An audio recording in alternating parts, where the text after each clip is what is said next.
Estamos iniciando mais uma edição do programa Consumidor em Pauta, uma realização da TVE. Lembramos a todos, se você estiver com alguma dúvida ou questionamento, envie um WhatsApp para 51 985 946 773 ou então para o e-mail consumidorempauta@tve.com.br. No programa de hoje estaremos tratando de direito previdenciários e estamos recebendo aqui a doutora Luciana Souza. Seja muito bem-vinda, doutora Luciana. Muito obrigada. É uma oportunidade de esclarecermos diversos questionamentos e vamos iniciar com a pergunta do senhor Alexandro de Canoas. Tenho mais de 10 hérnias entre a lombar e cervical, mais de desgaste nas vértebras e estenose. Gostaria de saber se consigo me aposentar por invalidez. Tenho 49 anos. Para se aposentar por invalidez, ele vai ter que comprovar que essa condição de saúde o incapacita para o trabalho. Então, assim, não basta ter alguma doença ou alguma lesão, mas é sempre imprescindível que ele comprove ao INSS que não tem condições de retornar ao trabalho. Então, além disso, ele precisa ter cumprido a carência de contribuições mínimas, que seria de 12 meses para o INSS, e também estar na qualidade de segurado, ou seja, ele tem que estar contribuindo para o INSS no momento do início da incapacidade, ou ter parado de contribuir há pouco tempo.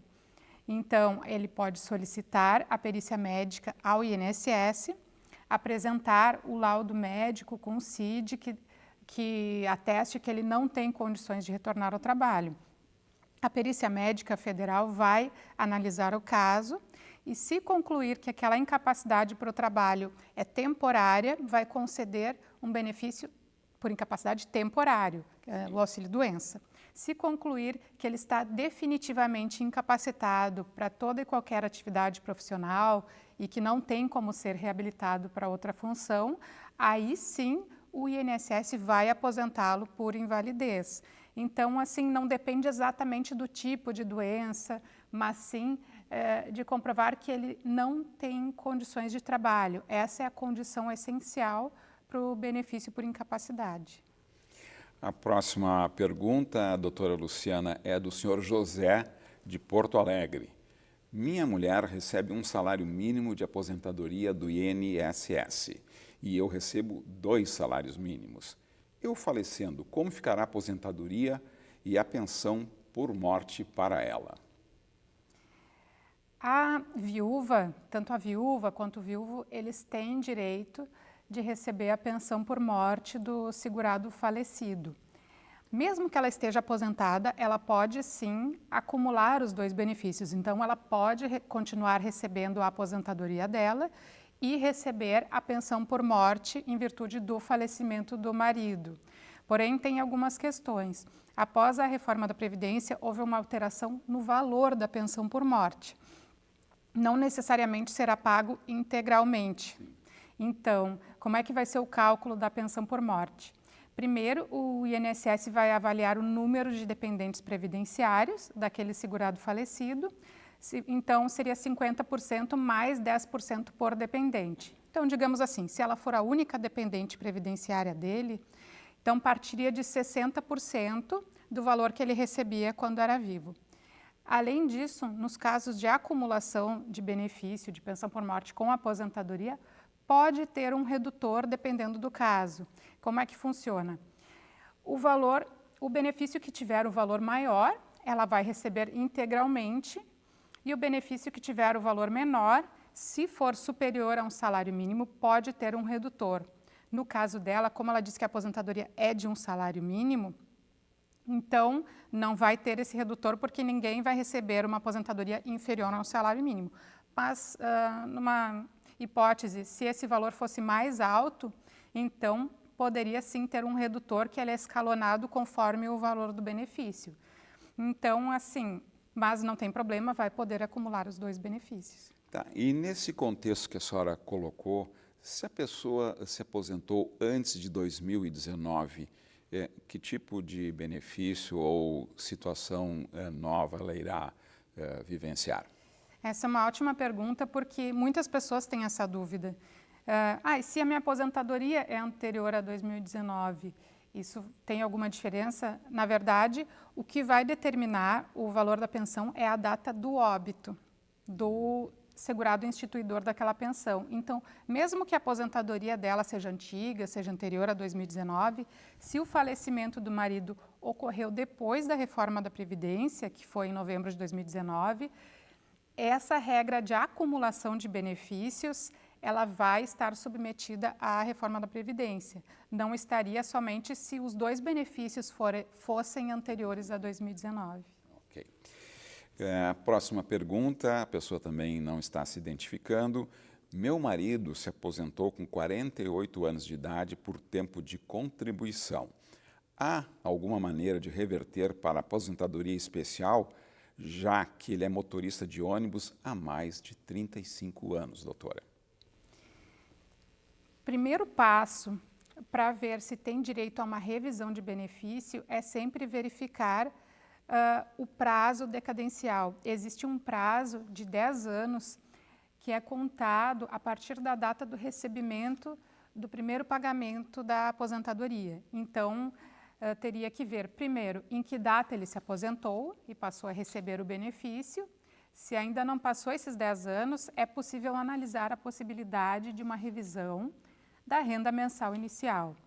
Essa revisão pode ter diversas causas. Nesse caso específico, seria uma revisão para a inclusão de tempo especial. Como é que funciona? O tempo especial é aquele tempo do trabalhador que esteve sujeito a atividades nocivas à sua saúde ou integridade física.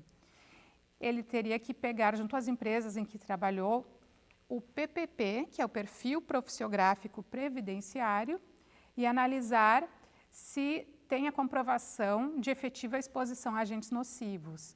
Então, vamos dar um exemplo. Até abril de 95, a legislação previa o enquadramento por categoria profissional. Então, bastava comprovar que pertencia à categoria de, por exemplo, motorista de ônibus ou caminhão ou cobrador de ônibus, teria direito a um enquadramento desse tempo especial. Depois de abril de 95, a legislação mudou e passou a exigir esse formulário emitido pela empresa que comprova a efetiva exposição aos agentes nocivos. Então, não teria, sem olhar a documentação, não teria como responder se realmente teria direito à revisão, mas as hipóteses são basicamente essas: verificar o prazo e verificar a documentação se comprova a exposição a agentes nocivos. A próxima pergunta é a da senhora Valéria. Tenho 50 anos e meu tempo de contribuição em 19 de novembro de 2019 pela especial era de 24 anos, 11 meses e 23 dias. Trabalho desde 1994 como técnica de enfermagem e hoje tenho uma média de 30 anos na área. Posso tentar a conversão desse tempo para tentar a aposentadoria antes da idade, doutora? Então, uma outra pergunta relacionada à aposentadoria especial. A atividade exercida dentro de estabelecimentos hospitalares, como assim, médicos, enfermeiros, técnicos de enfermagem, via de regra, ela sim teria direito à contagem desse tempo como especial, porque esses trabalhadores estão sujeitos aos agentes biológicos presentes no ambiente hospitalar, que são então nocivos, perigosos à saúde. Existe sempre esse risco de contaminação. O que acontece? Antes da reforma da Previdência, bastaria comprovar que tinha os 25 anos de atividade especial. Não se exigia uma idade mínima para aposentadoria especial.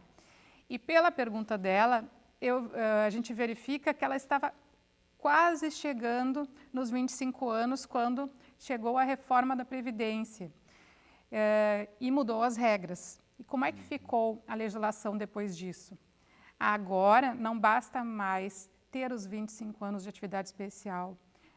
A reforma da Previdência estipulou uma idade mínima para esse tipo de aposentadoria, que é de 60 anos, tanto para homens quanto para mulheres. E então, quem não tem essa idade mínima pode também utilizar uma regra de transição. A regra de transição é uma regra de pontos. Então, na soma da idade com o tempo de contribuição, se aquele trabalhador atingir 86 pontos, além dos 25 anos de atividade especial, ele também consegue cumprir os requisitos para aposentadoria especial. Agora, a gente tem uma outra hipótese. Vamos supor que aquele trabalhador não atingiu os 25 anos de tempo especial, ele tem só uma parte especial e outra parte de tempo comum. A pergunta até questiona se seria possível fazer a conversão. Sim, é possível fazer a conversão de tempo especial, mas somente referente ao tempo trabalhado até a data da reforma, que foi em 13 de novembro de 2019. Então, todo aquele tempo, 24 anos e alguns meses, alguns dias que ela teve até a data da reforma, ela pode converter em tempo comum para fins de obtenção de uma aposentadoria comum. Aí, para ver qual a situação mais vantajosa no caso dela, como existem várias regras de cálculo para aposentadoria, seria interessante ela fazer um planejamento previdenciário, porque aí é possível calcular todas as hipóteses de aposentadoria conforme as diferentes regras e ver qual vai ser a mais vantajosa no caso específico dela. Ok, doutora Luciana, vamos a um intervalo e já voltamos.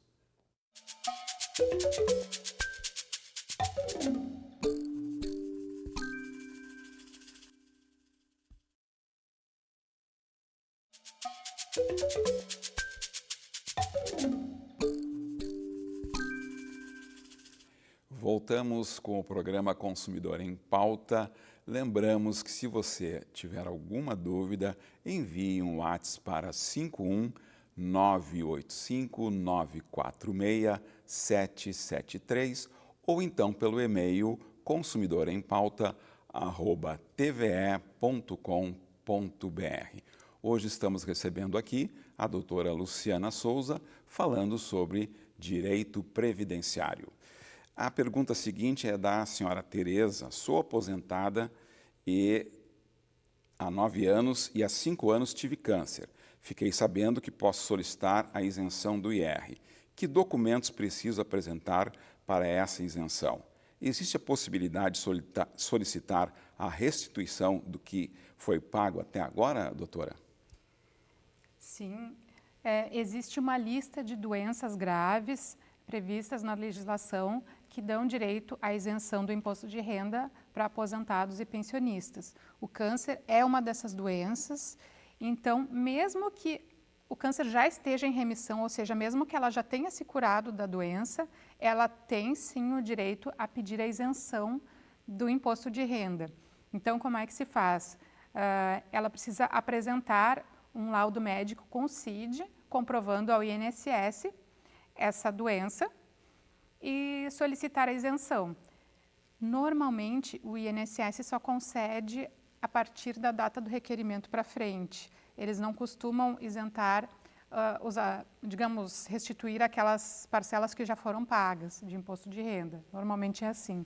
Mas, de qualquer forma, ela deve apresentar também a documentação da época para comprovar a data de início da doença. E caso não haja essa restituição, pode postular judicialmente. Então, pode, sim, ingressar com uma ação judicial buscando a restituição deste imposto que foi pago a mais.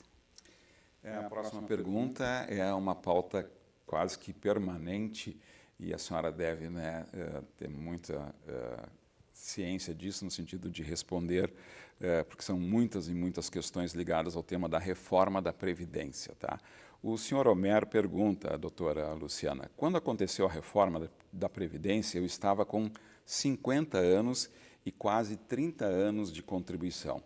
Não quis me aposentar na época, mas chegou a hora de parar, diz ele. Me aposento com as regras antigas ou pelas atuais, doutora? Provavelmente, no caso dele, vai se aposentar com as regras atuais. Por quê? Como funcionava antes da reforma da Previdência? No caso dos homens, ele teria que cumprir um tempo de contribuição de 35 anos, de atividade. E no caso das mulheres, 30 anos, até a data da reforma. ou cumprir a idade mínima mais a carência, que no caso dos homens era de 65 anos de idade e 15 anos de contribuição. No caso das mulheres era de 60 anos de idade e 15 anos de contribuição. Isso como regra geral para atividades urbanas. Por que eu digo provavelmente? Porque eu não sei o tipo de atividade que ele exercia, se era uma atividade especial, Sim, que pudesse dar direito a uma aposentadoria antes dos 35 anos. Então, isso eu não sei dizer. Mas, como regra geral, possivelmente ele não terá direito às regras anteriores à reforma da Previdência. Para ter o direito adquirido a essas regras, a pessoa tem que ter cumprido todos os requisitos para a aposentadoria até o dia 13 de novembro de 2019. Se não cumpriu, aí terá que preencher os requisitos de alguma das regras de transição, que são várias. Então, por exemplo, tem regras de pontos, que é a soma da idade com o tempo de contribuição. Essa regra varia a cada ano. Existe a regra do pedágio. O pedágio é um tempo adicional de contribuição que o segurado precisa preencher para poder se aposentar, ou a idade mínima progressiva. Então, como existem muitas regras de transição, o mais adequado, no caso dele, é fazer um planejamento previdenciário para ver em qual regra ele vai se encaixar e, às vezes, até uma regra pode oferecer uma aposentadoria com um valor mais vantajoso do que outra. Então, tudo isso só calculando para saber. Vamos para a próxima pergunta, tá?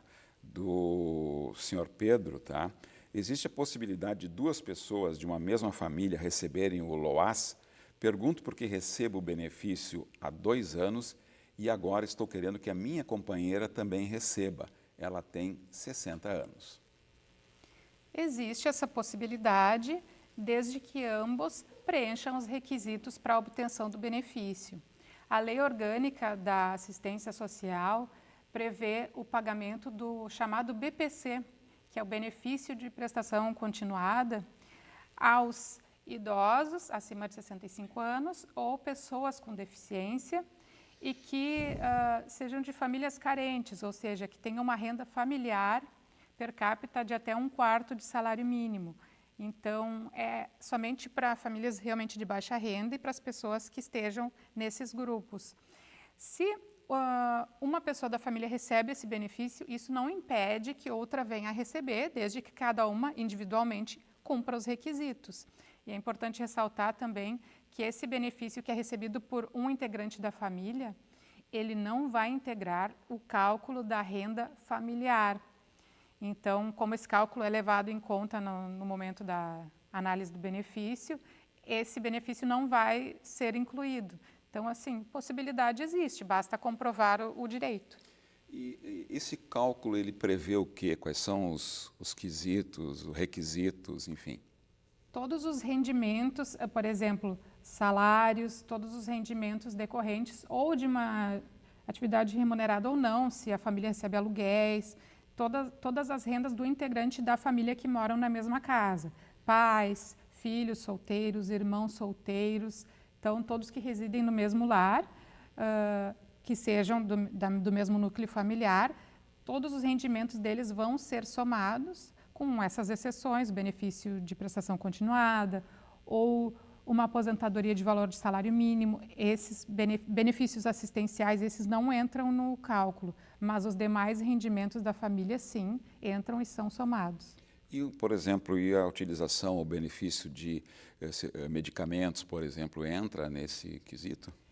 Se os medicamentos não forem fornecidos pelo Sistema Único de Saúde, então pode ser abatida da renda familiar aquela despesa, aí vai precisar comprovar, então precisa comprovar primeiro que não é fornecido gratuitamente pelo governo, segundo que comprovar com laudos médicos que aquela pessoa precisa dos medicamentos ou até mesmo fraldas, tudo que for assim de auxílio médico, e comprovando isso vai ser abatido dos rendimentos. Ok. Dando sequência aqui, a próxima pergunta da senhora Gladys. Meu pai começou a contribuir para o INSS há 7 meses e agora faleceu. A minha mãe terá direito à pensão por morte, doutora? A pensão por morte para cônjuges também é um outro benefício que ao longo dos anos foi sofrendo diversas alterações na legislação. Uma dessas alterações prevê que, no caso de cônjuges, o benefício pode ser temporário. Por exemplo, se o casamento ocorreu há menos de 2 anos, ou se também, casamento ou união estável, né, que é equiparada, ou se aquele falecido segurado, ele verteu menos de 18 contribuições para a Previdência antes do seu falecimento, então o benefício pode ser temporário e ser pago por apenas 4 meses. Existem algumas exceções também na legislação, por exemplo, se a cônjuge ou companheira sobrevivente for uma pessoa inválida, né, incapacitada para o trabalho, aí vai ser pago enquanto perdurar essa invalidez. Ou também, se o falecimento do segurado foi decorrente de um acidente de qualquer natureza, aí não se aplica esse requisito das 18 contribuições. Né? Mas, via de regra, se não se enquadrar nessas exceções, o benefício seria pago por apenas 4 meses. Ok. A próxima pergunta da senhora Sandra. Fiquei 5 anos sem carteira assinada e acabei não contribuindo para o INSS. Quero me aposentar agora, mas esse tempo sem contribuição está fazendo falta. Pergunta ela, posso pagar o retroativo e pedir aposentadoria? Ela tem 61 anos, doutora. Como fica? O pagamento das contribuições em atraso é um tema bastante controvertido, bastante espinhoso do direito previdenciário, digo assim, porque nem sempre ele vai ser computado, nem sempre vai ser vantajoso para o segurado pagar contribuições em atraso. É muito importante buscar uma assistência nesse sentido antes de pagar, para não ficar no prejuízo.